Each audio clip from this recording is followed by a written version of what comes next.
Hi friends, എല്ലാവർക്കും പുതിയൊരു വീഡിയോയിലേക്ക് സ്വാഗതം. കാലിക്കറ്റ് യൂണിവേഴ്സിറ്റി ഡിഗ്രി അഡ്മിഷൻ 2025 ബന്ധപ്പെട്ട് തേർഡ് അലോട്ട്മെൻറ്റ് പ്രസിദ്ധീകരിച്ചിരുന്നു. അപ്പം ചെക്ക് ചെയ്യാത്തവരുണ്ടെങ്കിൽ നിങ്ങളുടെ ക്യാപ് ഐ ഡിയും സെക്യൂരിറ്റി കീയും കൊടുത്ത് നിങ്ങൾ ലോഗിൻ ചെയ്തതിന് ശേഷം അലോട്ട്മെൻറ്റ് ചെക്ക് ചെയ്ത് നോക്കുക. ഇപ്പം നിങ്ങൾക്ക് തേർഡ് അലോട്ട്മെൻറ്റിലാണ് ഫസ്റ്റ് ടൈം അലോട്ട്മെൻറ്റ് കിട്ടുന്നതെങ്കിൽ നിങ്ങൾ മാൻഡേറ്ററി ഫീ അടയ്ക്കണം.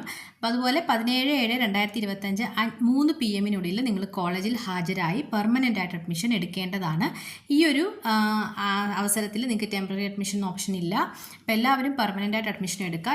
ഇല്ല എങ്കിൽ നിങ്ങൾക്ക് തേർഡ് അലോട്ട്മെൻറ്റിൽ കിട്ടിയ ആ ഒരു അഡ്മിഷൻ ക്യാൻസലായി പോകുന്നതാണ്. ഇനി സെക്കൻഡ് അലോട്ട്മെൻറ്റിൽ പെർമനൻ്റ് ആയിട്ട് അഡ്മിഷൻ എടുത്ത വിദ്യാർത്ഥികളാണ്. തേർഡ് അലോട്ട്മെൻറ്റ് വന്നപ്പോൾ നിങ്ങൾക്ക് വേറെ കോളേജാണ് കിട്ടിയതെങ്കിൽ നിങ്ങൾ തേർഡ് അലോട്ട്മെൻറ്റിൽ കിട്ടിയ കോളേജിൽ പോയി അഡ്മിഷൻ എടുക്കേണ്ടതാണ്. സെക്കൻഡ് അലോട്ട്മെൻറ്റിൽ നിങ്ങൾക്ക് ലഭിച്ച ആ ഒരു അലോട്ട്മെൻറ്റ് നഷ്ടമായി പോകുന്നതാണ്.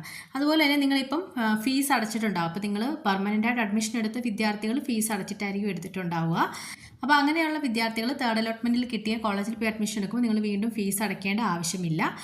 ഒന്നുകിൽ അത് ട്രാൻസ്ഫർ ആവും അടുത്ത കോളേജിലേക്ക്, അതല്ലെങ്കിൽ നിങ്ങൾ ഫീസ് അടച്ച റെസിപ്റ്റ് ഇപ്പോൾ നിങ്ങൾക്ക് കിട്ടിയ കോളേജിൽ കൊണ്ട് കാണിച്ചാൽ മതിയാവും. ഓക്കെ, അപ്പോൾ ഈ ഒരു റീഫണ്ട് ഓപ്ഷൻ്റെ ആ ഒരു നോട്ടിഫിക്കേഷനും കാര്യങ്ങളും ഒക്കെ നമ്മുടെ വെബ്സൈറ്റിൽ തന്നെ കൊടുത്തിട്ടുണ്ട്. നിങ്ങൾക്ക് അത് വായിച്ച് നോക്കാവുന്നതാണ്. അഡ്മിഷൻ്റെ ലാസ്റ്റ് ഡേറ്റ് വരെ നിങ്ങൾക്ക് ഫീ റീഫണ്ടായി കിട്ടുന്നതാണ്. ഇനിയും ലഭിച്ച ഓപ്ഷനിൽ തൃപ്തരായ വിദ്യാർത്ഥികൾ ഹയർ ഓപ്ഷനുകൾക്ക് പരിഗണിക്കേണ്ടതില്ലെങ്കിൽ 17/7 നിർബന്ധമായി ഹയർ ഓപ്ഷൻ റദ്ദ് ചെയ്യേണ്ടതാണ്.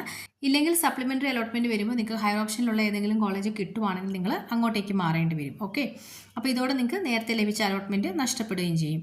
അലോട്ട്മെൻറ്റ് ലഭിച്ചവർക്കും അല്ലാതെയുള്ള അഡ്മിഷൻ, അതായത് management, community quota, PWD, sports തുടങ്ങിയ ലഭിച്ചവർക്കും മാൻഡേറ്ററി ഫീസ് അടയ്ക്കാനുള്ള സൗകര്യം സ്റ്റുഡൻറ്റ് ലോഗിനിൽ ലഭ്യമാണ്. ഓക്കെ, അപ്പോൾ ഇത്രയും കാര്യങ്ങളാണ് തേർഡ് അലോട്ട്മെൻറ്റുമായി ബന്ധപ്പെട്ടിട്ടുള്ളത്. ഇനി അടുത്തത് അതുപോലെ തന്നെ നിങ്ങൾക്ക് ഇവിടെ നിങ്ങളുടെ റിവൈസ്ഡ് ഷെഡ്യൂൾ കൊടുത്തിട്ടുണ്ട്.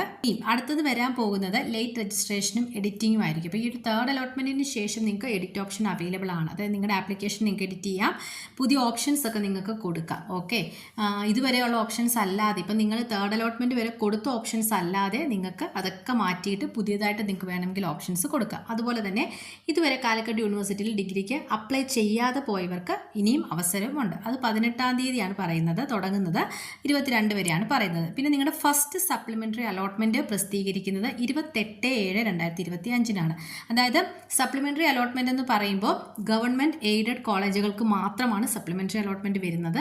നമ്മൾ മുൻപ് ചെയ്ത വീഡിയോയിൽ പറഞ്ഞിട്ടുള്ളതാണ്. സെൽഫ് ഫിനാൻസ് കോളേജുകൾക്ക് റാങ്ക് ലിസ്റ്റ് വൈസ് ആയിരിക്കും വരുന്നത്. അതിനുശേഷം വരുന്നത് നമ്മുടെ സെൽഫ് ഫിനാൻസ് കോളേജുകളുടെ റാങ്ക് ലിസ്റ്റ് പബ്ലിഷ് ചെയ്യുന്നതാണ് 29-ാം തീയതി. പിന്നെ സെക്കൻഡ് സപ്ലിമെൻ്ററി അലോട്ട്മെൻറ്റ് ഉണ്ട് 4/8.